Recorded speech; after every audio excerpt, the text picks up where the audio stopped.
It's like you look at the whole wheel. No one has a vested interest because they're in the political wheel.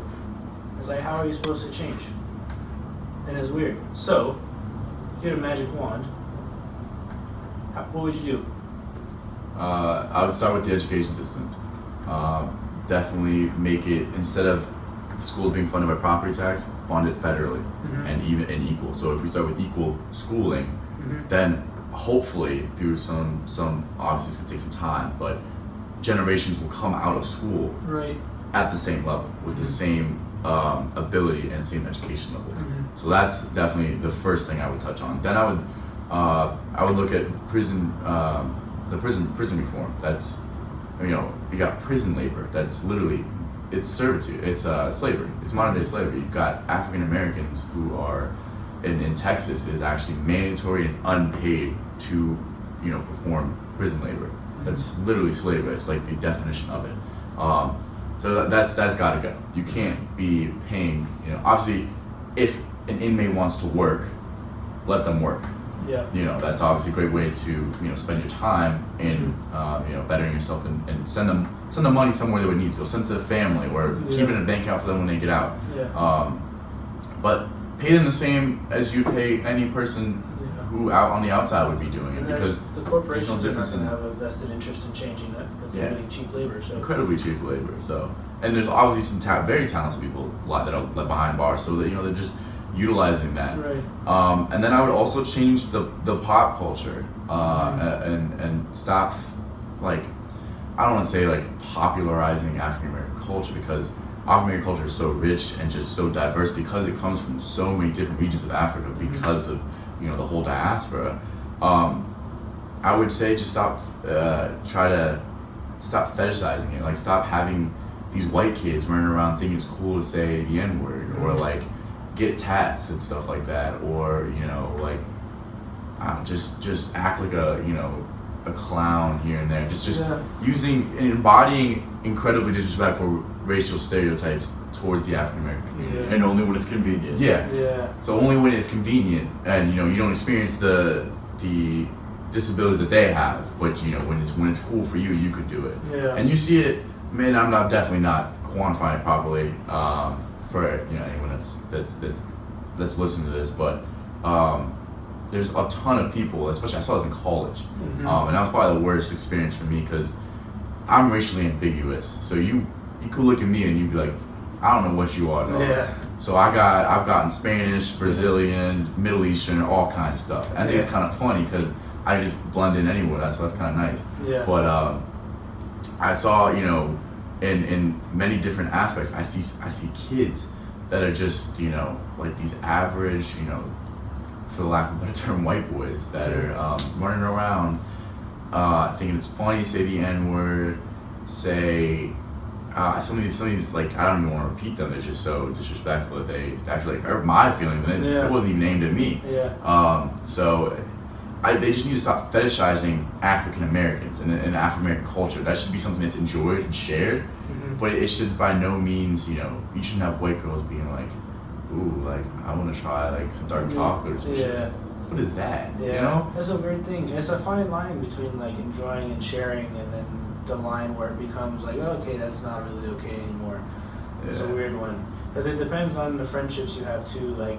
With me, if I'm with you guys, it would be not that I would do anything disrespectful on purpose, but it would be tolerated way more if it was somebody that me versus somebody that you didn't know. So it's a weird one because absolutely, it depends on.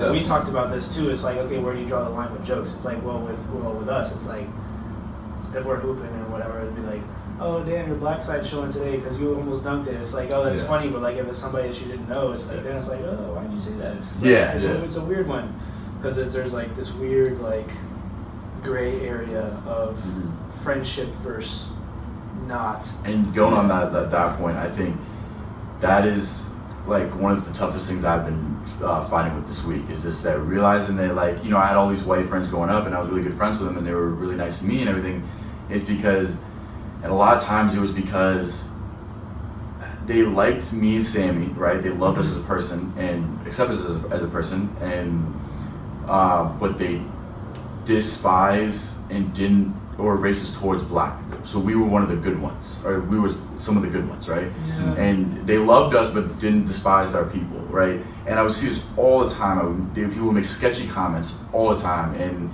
you know, and I just processing it at the time, I just didn't know what to make of it, you know. Yeah. And just this whole week leading up to this, I just really have just looked back on all these different things that I've seen and witnessed and experienced. That it's just kind of crazy that like now that I understand, like it hurts, man. It really hurts that all those people liked me for who I was, but despise kind of like who I was. The ones like, that they didn't know. Exactly, the ones that I didn't know, my people, you know. Yeah. And that was one of the toughest things to come to kind of like come to. Yeah, and that's a weird one too, because it's like you have friends that are like you said, but then you have friends that you're just friends with, and it's like, well, how do you know? It's like it's pretty difficult to tell. And so exactly, going off that, like I think that is one of the most difficult things to do. But I think the best person that has been able to balance the two, and that I've ever met in my entire life is my mom. She's a white woman from small town Minnesota. Probably had like met three black people growing up. And then finished college and decided I'm about to just move to the other side of the world. So she started off in Thailand, living there for a little bit, did some time in Bangladesh as well. I'm also like fucking up chronology like this, but then she came to Sudan, which is in Africa, so she really is out of this really incredibly small town. We got like a couple thousand people in there. Everyone knew everyone. Now she's in the middle of Sudan, and you've got Africans everywhere, and she's this this white lady that everyone's like, oh really, like oh American, what's up, so.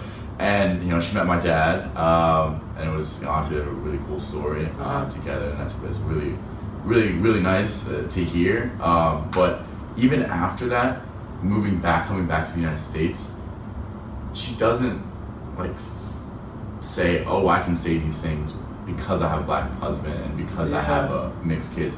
She's incredibly respectful of what we go through because she knows she could never understand, and she can only just support us. She can never understand, but the only thing she can do is support us. And just the same thing for my dad, for my father. So she embraces the culture, and she was wearing the traditional outfit for women in Sudan, which is really cool to see her do to adopt the culture, but not fetishize it. It wasn't. Exactly. It wasn't like, ooh, like look at me, I'm so foreign, or I'm so like Let me take a picture of me doing this, post it on Instagram, and then go change immediately. So it's such a great experience having her in my life when growing up, because obviously I probably wouldn't be here today, but if it weren't for having her in my life, and just her ability to do that and balance the two, and never once have I ever heard her say something questionable, or something nothing ever even close to being racist. In my 23 years of life, I've never heard her say, and I think that's so incredibly difficult because of unconscious bias. And there's a Harvard, I think it was like a survey out there, and it just asks you a bunch of questions, and then it returns you a result of your unconscious bias. And I took it just part of a class one time. I took it, and I was actually biased towards white people. And I thought it was so weird. I like to think of myself as some very inclusive, and I don't really care what your skin color is. Like, I mean, I'm not one of those people that's like, oh, I don't see race, but like I truly don't really care where you come from, or like anything about you, just because of the open background I've been raised in. But I was like biased against white people, and I was ashamed. I was like, I'm half white, like I can't be biased towards part of myself. That's just it's strange, and thinking about that and that result has been also, and with these recent events that's been going on, obviously you got the media painting as white versus black, going at each other. That's a problem. But that was something I see. It's calming, because I see that the world is starting to see like what goes on in my head every day. Because like that's I'm white and black, and that's just constantly going back and forth. I can say the N-word, but I'm also half white. Like, should I be saying it? And that's just it's maddening, because when you start to think about it, because it happens to me every day. I wake up and I just you know, you've got these controversial issues that you start to think about, and you're like, wait, can I really, you know, be the all judging, you know, make this judgment off it? Because, you know, I'm obviously have this, I look a certain way, but I also have white, so it's like, it's so difficult, and now the world is seeing this whole controversy, and they're starting to see what a mixed person goes through. Obviously, it's different for African American, but what a mixed person goes through in their mind every day. Yeah. And it's a paradox. It's kind of it's insane when you actually really think about it. But for me, I don't know anything else. I don't know anything different. 'Cause that's all I've ever known. So that it's kind of cool to think about, but it's also just, you know, crazy to think about. Definitely. So you got education reform as far as funding, criminal justice reform. Yeah. Fetishizing.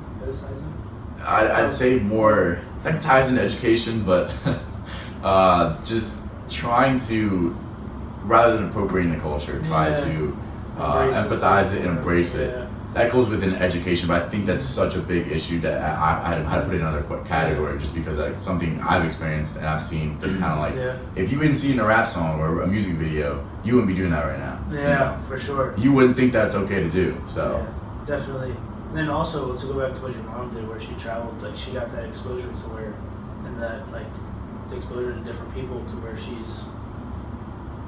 knows like, I don't know what you guys go through. Like she has that understanding, which a lot of people don't have. But all right, so we got those three things. Anything else? If you had a magic wand? Magic wand. That's definitely what I'd start with. Obviously, there's thousands of other things I do, but I think if I had a magic wand, those are the things I'd first start with. Oh, yeah, good call. What about you? So I would start by empowering and educating the Black community, obviously, and making sure these kids are growing up educated and with the same opportunities as white kid, obviously, and getting the same, and because that is like, I think education is the most powerful thing we have, honestly, the most powerful weapon. Same support structure, in the family world. structure, education, Absolutely. the whole thing, Yeah, and also not abandoning who they are, you know, and kind of being still in touch with like your background. Yeah, exactly. I can admit, like, you know, going to college and just growing up in America, I like lose touch with my culture, you know. And you know, my parents split apart. Me living with my mom with my dad, it was kind of like I lost touch with my dad and my dad's side. So it was great to kind of reconnect, especially during quarantine, and stay true to who I actually am. Like that's my heritage, like defines who I am, and like it shaped me today. So I mean, that was great through quarantine. But I think that empowering the Black community through education and jobs and better opportunities for everything, and just health, sanitation, all of that would help bring the Black community up. And also like funding HBCUs, I think those are amazing. Unfortunately, wasn't privileged enough to attend one, but if I like could do it over again, maybe I'd do it. You know, it'd be fun. But yeah, I think that, you know, funding those more, because you can go to school with and see people that are incredibly smart and exactly like you. And also, just real quick for people that are listening that don't know, HBCU is historically Black college. So you'd be around your kin, your brethren, they look exactly like you. But so you're not losing touch with who you are as a person, but you are growing up in a fair society with like all the opportunities as a white kid, and not the racial prejudice, hate, and everything that you do just deal with on a daily basis. I think you'd find people that are a lot less sour. You know, I've met some African Americans that are extremely sour at life, and I cannot blame them at all. You know, and I just pray that I'm never like that when I'm older, and so I completely feel exactly, and they have every right to be mad because they were just been cheated. You know. And so I think, you know, you get a lot more people that are just not like that and able to give the same things to the kids as well. You know, you're just gonna fund a whole generation, a golden generation basically, of the Black community, which would just do numbers for us as a race, honestly. I think that also changing the prison structure, like Sam said, is ridiculous. I think it is ridiculous now, but I think that'd be great to do. And the fact that you can't have an empty prison, like that empty prison is bad, it should run alarms in your head, you know, because it's like you always have to have someone locked up, you know what I mean? Even if they, you know, if let's say it's a perfect world, right? Like, I mean, obviously it's not, but you know, it's just the fact that someone has to be locked up in a jail for it to operate should not sit well on your stomach. So I think that obviously enormous, huge prison reform.